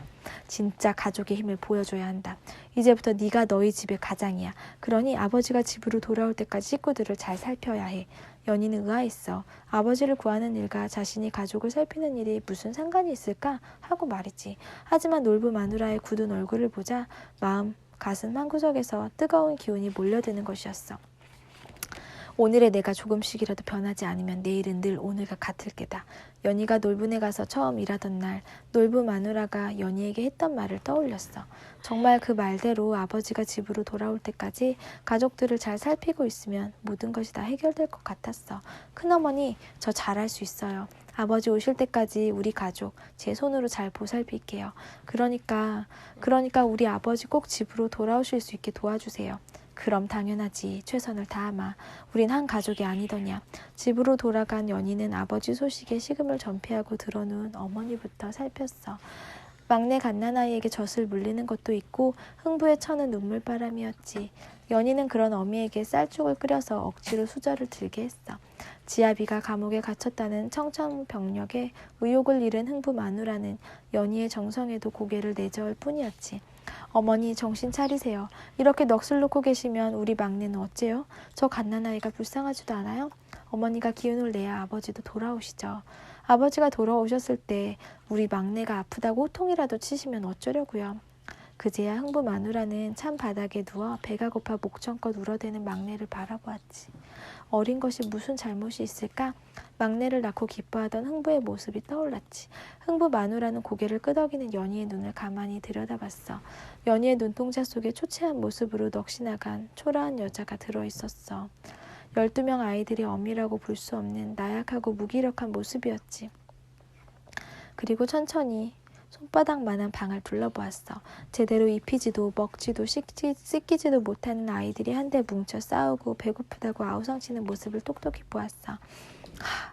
나는 이토록 모자란 어미였구나. 연희야 미안하다. 흥부 마누라는 연희의 손을 잡았지. 연희는 웃으며 그런 어미의 손에 나무 수저를 쥐어주었어. 일단 죽을 먼저 드시고 막내에게 젖을 주세요. 어머니 동생들은 제가 살필게요. 연희는 동생들을 데리고 마당으로 나갔어. 둘째부터 11번째까지 꾀째재한 아이들을 우선 깨끗이 씻겨야겠다고 결심했지. 연희는 전쟁에 나서는 장군처럼 지휘했어. 둘째, 너는 물동이를 들고 물을 길어와. 아이씨, 사내대장부가 여자들이 하는 일까지 해야 해? 물 깃는 일에 남자 여자가 어딨어? 동생들 씻기고 빨래도 하고 할 일이 태산이야. 가족끼리 서로 힘을 합쳐야지. 어서 가. 둘째는 남자가 하는 일이 아니라고 툴툴댔어. 하지만 형도 아버지처럼 될 거야? 하는 넷째의 말에 군소리 없이 물동이를 짊어졌어. 연희는 동생에게 각자 할 수 있을 만큼의 일거리를 나눠주었어. 나이가 있는 동생들에게는 좀 더 힘든 일을 시켰고 어린 동생에게는 걸레질이나 빨래 정리하는 일을 알려주었지. 처음에는 힘들다고 불평을 쏟던 동생들도 연희가 가르쳐주자 곧잘 따라했어. 남자의 여자의 할 것 없이 모두 제일인 양 부지런히 몸을 움직였지. 땀을 흘릴수록 아이들의 뺨은 잘 익은 복숭아처럼 물들었고 연희는 그런 동생들을 위해 맛있는 밥을 지었어. 밥상 앞에 둘러앉아 연희와 가족들은 한마음으로 기도했을 거야. 우리 아버지가 이 밥상에서 함께 밥을 먹을 수 있으면 좋겠어요. 5일장이 열리는 이른 아침이었어. 쌀이문 밖에서 누군가 연희를 불렀지. 연희 언니 빨리 나와. 방문을 열고 나가니 별이가 발을 동동 구르며 서 있는 것이었어. 언니 지금 아저씨들이 와 있다고. 그래 별이야 서두르자. 사건 이후 별이는 종종 놀부 마누라 심부름으로 연희에게 먹거리를 갖다 줬어. 그때마다 연희는 제 손으로 아버지를 구할 수 없다며 안타까워했지. 아직 어려서 아무것도 할 수 없다면서 말이야. 연희는 큰어머니를 믿고 집안일만 살피고 있는 저 스스로가 답답하던 참이었어. 아버지를 구하는데 뭔가 작은 일이라도 도움이 되고 싶었거든. 연희 언니, 우리가 어려서 아무것도 못한다고 누가 그래? 별이의 말에 연희의 두 귀가 쫑긋했지. 그러자 별이가 연희의 눈앞에 두 손을 흔들어 보였어. 언니 그림 잘 그려? 어쩌면 우리가 그린 그림이 흥부 아저씨를 집으로 돌아오게 하는데 도움이 될 수 있을 거야. 별이의 기막힌 계획은 바로 흥부가 밟아버린 산삼을 그림 그리는 거였어. 며칠 전 별이는 놀부 마누라의 걱정거리를 알게 되었어. 고약한 원님이 귀한 나무들을 망가뜨린 값을 내주고 집을 팔아서 그 돈을 마련한다 해도 문제는 흥부가 실수로 밟아서 망친 산삼이었어. 원님 심보가 어찌나 지독한지 똑같은 산삼을 구해오지 않으면 흥부를 풀어줄 수 없다는 거야. 놀부 마누라의 말에 따르면 그 산삼은 어린아이 손바닥만한 크기로 마치 아이가 달려나가는 모양새를 하고 있다고 했어. 몸통은 타원형으로 통통하고 옆구리 쪽에 별무늬가 자리 잡고 있다고. 도대체 그런 똑같은 산삼을 어디 가서 구한단 말이야. 그림. 그렇지. 원님이 놀부 마누라에게 준 시간은 딱 열흘 뿐이었어. 열흘 동안 똑같은 산삼을 어떻게 구할 것인가. 별이의 머릿속에는 번뜩이는 생각이 하나 있었지. 바로 보부상들이었어. 전국 팔도를 돌아다니는 보부상은 세상 소식을 가장 빠르게 전하기도 하고 알 수도 있는 사람들이었지. 게다가 보부상들은 별이에게 언젠가 꼭 도와주마 하고 약속한 적도 있었으니까. 연희는 그동안 별이와 함께 그렸던 그림을 챙겨 들고 신발을 신는 둥 마는 둥 하며 별이를 따라 오솔길을 달렸어. 새벽 찬바람이 뒷밤을 스쳤지만 아랑곳하지 않았지. 아저씨들, 이 언니가 바로 그 흥부 아저씨의 딸이에요. 장터에서 별이를 기다리고 있던 사람들은 바로 예전에 놀부 마누라를 흉보다 별이에게 혼쭐 났던 보부상들이었어. 소문을 좋아하는 보부상들에게 별이는 연희의 이야기를 직접 들려주기를 결심한 거였어. 별이의 계획을 들은 연희는 혼신을 다해 아버지 흥부가 처한 상황을 보부상들에게 이야기했어. 별이는 원님의 산삼을 그린 그림을 나눠주었지. 아저씨들, 저희 아버지를 살릴 수 있게 도와주세요. 이 그림과 똑같은 산삼을 발견하면 꼭 소식을 전해주세요. 부탁드립니다. 연희의 간곡한 부탁에 보부상들은 힘껏 고개를 끄덕였어. 연희와 별이는 아무 말 없이 서로의 두 손을 꼭 잡았지. 하루 이틀 사흘 나흘 시간이 흐르고 흘러 열흘째 되던 날이었어. 흥분의 풍경은 완전히 달라져 있었지. 이제는 연희가 깨우지 않아도 동생들이 알아서 일어나 각자 맡은 일을 척척 해냈거든. 물도 길어오고 빨래도 청소도. 어린 동생들은 서로 사이좋게 놀고 그리고 여느 때처럼 다 같이 둘러앉아 아침밥을 먹으려는데 바람결에 익숙한 목소리가 들려왔어. 얘들아, 내가 왔다. 여보, 내가 왔어. 꿈에도 그리던 아버지 흥부의 목소리였어. 너나 할 것 없이 밥숟가락을 놓고 우르르 달려나갔지. 쌀이물을 밀치고 흥부가 마당으로 들어섰어. 아버지! 연희는 한달음에 달려가 흥부를 얼싸 안았어. 동생들도 우르르 몰려나와 흥부에게 매달렸지. 초췌하고 여의워 보였지만 집마당에 들어선 사람은 분명 흥부였어. 연희는 별이와 함께 산삼을 그리던 날을 떠올렸어. 먹으로 그린 그 산삼 그림은 아버지를 살리겠다는 연희의 간절한 마음이 스며든 것이었지. 그에 더해 친구 연희를 돕겠다는 별이의 고운 마음씨가 깃들어 있었다. 그림들은 보부상의 등짐에 실려 산을 넘고 강을 건너 흥부의 이야기와 함께 전국 방박 곳곳을 돌아다녔겠지. 그리고 오늘에야 비로소 그 그림들이 흥부를 가족의 품으로 돌려보낸 거야. 그런데 아버지 어떻게 풀려나셨어요? 관아에서 아무런 말 없었나요? 연희가 물었어.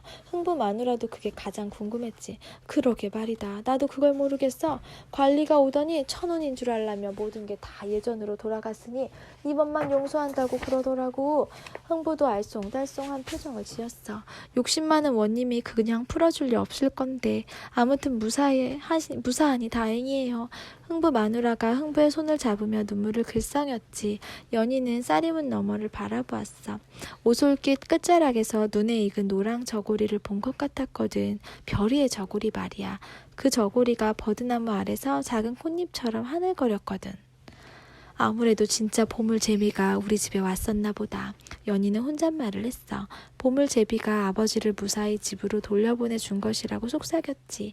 조만간 큰어머니한테 달려가 봐야겠다고 연희는 다짐했어. 아무래도 큰어머니 놀부 마누라는 보물제비가 어디서 날아왔는지 알 것 같았거든. 집을 떠나기 전 황태자는 다시 한번 집안 곳곳을 둘러보았어. 시집와서 평생을 살았던 집, 그리고 죽을 때까지 살리라고 믿었던 정든 곳을 떠나게 되었으니 눈에 넣고 마음에 담아 가고 싶었거든. 후회하시오 부인? 언젠가 후회할지도 모르지. 제 피부지도 아니고 시동생을 구명하겠다고 전 재산을 날렸으니. 나도 부인 척만 아니었으면 어림도 없소. 오랜 세월 대들보를 든든히 받치고선 기둥을 가만히 쓸어보는 황태자의 손을 놀부가 가만히 잡아주었어. 작은 위로였지. 한 보부상에게서 별이와 연희가 그린 그림 속 산삼과 똑같은 것을 발견했다는 소식을 듣고 놀부 부부는 뛸 듯이 기뻤어. 놀부 역시 욕심 많고 심술 굳다고는 하나 제 하나밖에 없는 동생 흥부가 죽게 내버려둘 만큼 몰인정한 사내는 아니었거든. 게다가 황태자가 어떤 사람인가? 하고자 하는 일은 반드시 해내는 사람이 아니던가. 산삼의 가격은 상상할 수 없을 만큼 엄청났어. 놀부는 그깟 동생 없는 셈 치겠소 라고 말했다가 황태자에게 그럼 나도 오늘부터 그깟 남편 없는 셈 치지요 라는 말을 들어야 했지.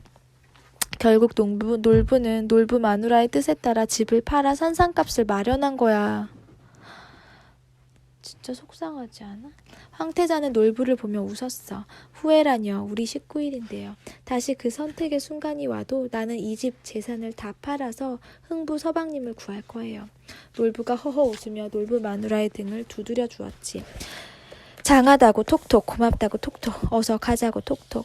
황태자는 놀부의 다정한 손길에 자리를 털고 일어나 집을 나섰어. 흥부를 구하기 위해 황태자는 몇 날 며칠을 관아에 가서 손이 발이 되도록 빌었어. 하지만 관리들은 아무런 방법이 없다는 대답뿐이었어. 마지막 남은 방법은 원님께 직접 아뢰는 길이었지. 하지만 사람들은 미친 짓이라고 말렸어.